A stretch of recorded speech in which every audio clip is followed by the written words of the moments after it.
ભલે અત્યારે સાઇડલાઇન કરે, મારા સમાજની લડાઈ છે એટલે હું લડીશ, પણ ભવિષ્યમાં હું સંકલન સમિતિ સાથે નહીં જોડાવા માગું. એ તો હવે આમાં બોલવા જેવું નથી. અને મને એકને નહીં, બીજા 2-4 બહેનો જે સત્યની લડાઈ લડે છે એને પણ સાઇડલાઇન કરવામાં આવ્યા છે. જ્યારે રેલીમાં મારી તબિયત ખરાબ થઈ હતી ત્યારે સંકલન સમિતિના તૃપ્તિબા રાવળ અમારે રેલનગરમાં મિટિંગ યોજી હતી, પણ એવું નહોતું થયું કે પદ્મિનીબાને અમે દવાખાને જઈને પૂછીએ. રેલીમાં પણ મારી તબિયત લથડી હતી, બધાને ખ્યાલ છે.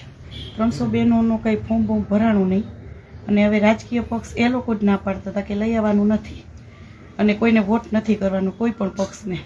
તો અત્યારે આ બધું ચેન્જ કેમ થઈ ગયું? સમાજની સાથે હું રહીશ, સમાજની મને લાગણી જેવી છે એવી રહેશે હંમેશા. સમાજ જે કહેશે હું કરીશ.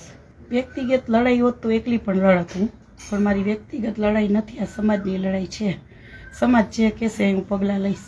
બસ ગુમરાહનો